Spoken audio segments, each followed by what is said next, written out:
Olá a todos e todas, eu sou Helder Raimundo, historiador, pedagogo e escritor, mas, parafraseando Jorge Luiz Borges, sou sobretudo um leitor. Farei hoje um vídeo curto para explicar uma frase que é sempre dita em rodas de conversa diante de algum absurdo, de uma coisa inexplicável, que é a expressão "nem Freud explica tal coisa". Normalmente, mesmo as pessoas no senso comum costumam citar isso para dizer que nem o autor que tentou explicar tudo é capaz de explicar um comportamento tão contraditório. Por que eles usam isso? Por que citam Freud e o que significa dizer que nem Freud explica? Bom, Freud foi um autor que nasceu na Áustria em 1857 e viveu até 1939 e começou seus estudos na neurologia e tinha como pretensão ver para além das causas orgânicas, para além das doenças perceptíveis pela medicina da época, e tentou explicar vários acontecimentos, várias emoções, tentou explicar nossa maneira de falar. Em outras palavras, Freud foi um autor que percebeu que nós temos uma vida que ela se dá em uma sociedade cheia de regras, cheia de condutas, que nós somos seres civilizados artificialmente e que escondemos muito de nossa verdadeira essência, por assim dizer. Não que tenhamos uma, mas que existe uma parte aparente que nós queremos mostrar para todo mundo. Você que nasce em determinado país segue essas regras, boa conduta, respeito às leis, dentre outras atribuições que são as nossas. Bom tom, você não diz o que você pensa na cara das pessoas. Então, o Freud, ele é um pensador que ele quer ver para além dessa persona artificial que é construída. E então, ele vai abordar vários aspectos que não dávamos antes tanta atenção, né? A palavra correta seria atenção. Por exemplo, nós sonhamos e às vezes não damos conta do que significa esse sonho. E as explicações que tinham até na época de Freud eram explicações muito míticas. Ou seja, você sonha com seu avô, provavelmente porque o seu avô quer falar com você.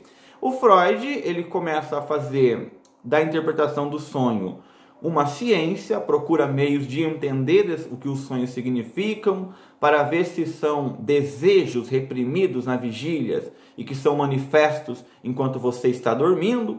Imagine, por exemplo, uma criança passou em frente a uma banca de cachorro-quente, pediu cachorro-quente para a mãe, não comprou. É muito provável que ela sonhe com esse cachorro-quente, que ela sonhe com a realização desse desejo.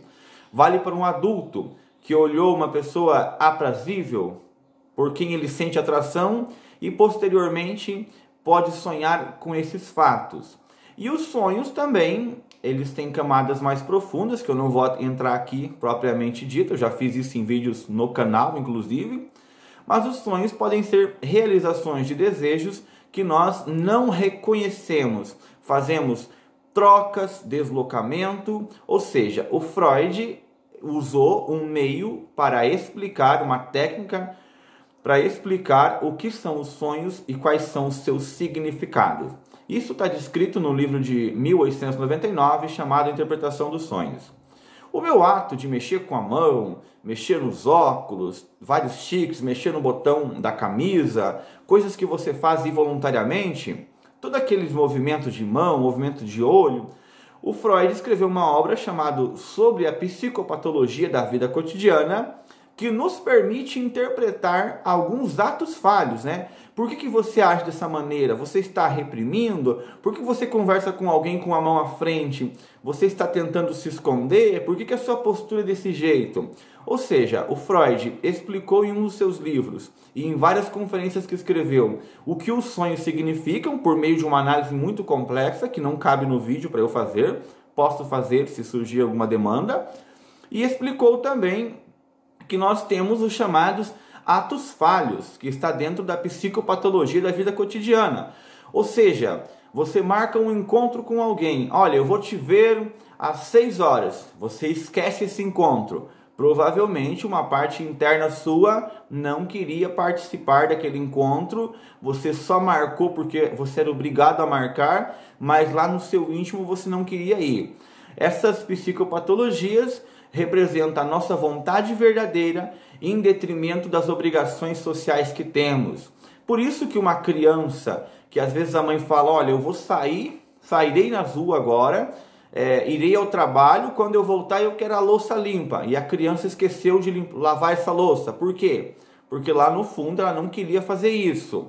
Um casal de namorado ali, em fins de término de namoro, um quer continuar o relacionamento e outro não quer mais. Aí a namorada fala, olha, vamos nos ver na sexta noite, às 6 ou às 7 horas da noite. E o namorado sai para o happy hour com os amigos e esquece que tinha marcado com a namorada e deixou ela, como diz assim, plantada num local esperando. Muito provavelmente quer indicar que, apesar do namorado, para não ferir diretamente a namorada, ter dito, não quero sair com você, vou sair com os amigos, mas o seu inconsciente o fez esquecer.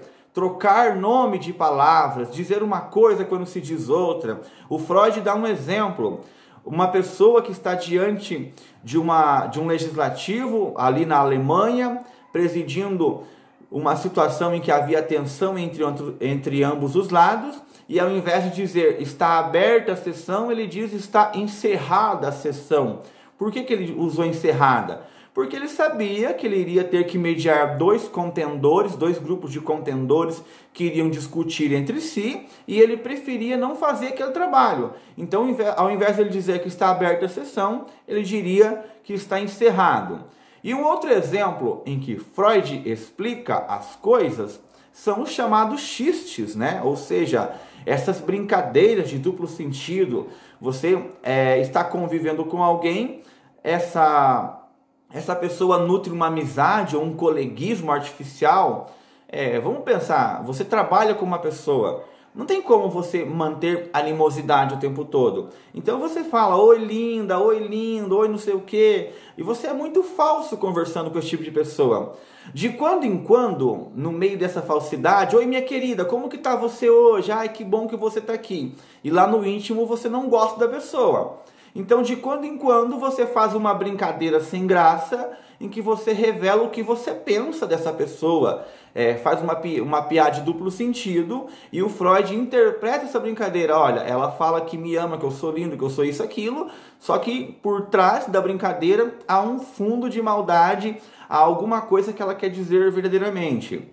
Então, Freud interpreta os sonhos, interpreta os xistes, as piadas, as brincadeiras, as trocas na hora de escrever, os atos falhos, por assim dizer. Freud interpreta os sinais de mão, a postura. A pessoa fala que te ama, mas no final ela te odeia, e através da postura corporal você consegue ter uma noção mais ou menos disso, né? Freud interpreta tudo. Freud tenta explicar tudo, apesar de nem sempre fazer com tamanha precisão.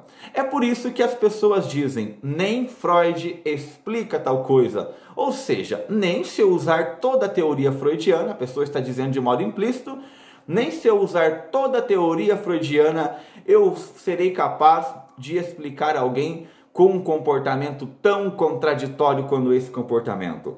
Pessoal, isso é só uma introdução. Se vocês quiserem saber um pouco mais do pensamento freudiano, a nível médio técnico, eu deixei uma playlist no canal. Procurem aí psicopatologia da vida cotidiana, interpretação dos sonhos. Tem vídeos comentando sobre isso. E recentemente também produzi um romance chamado Desequilíbrio, a decomposição na ausência de sentido e obrigação de existir, pela editora Apres, que tenta trazer toda a teoria freudiana, a teoria de Kafka, a literatura de Borges, por meio de uma fantasia. Então tudo isso ajudará vocês a compreender um pouco mais sobre o pensamento de Freud, sobre a literatura de Kafka e outros temas. Espero que tenham curtido esse vídeo e que possam usar cada vez mais Nem Freud Explica. Analise um pouco mais o discurso, analise um pouco mais as brincadeiras que são feitas, e vai ser muito divertido participar desse romance freudiano na existência. quando tudo que é falado tem sempre um duplo sentido, tem sempre a objetividade. Não que Freud deu conta de tudo, longe disso, mas as suas interpretações, as suas explicações, se não forem tão assertivas, com toda certeza são bastante interessantes para a nossa vida.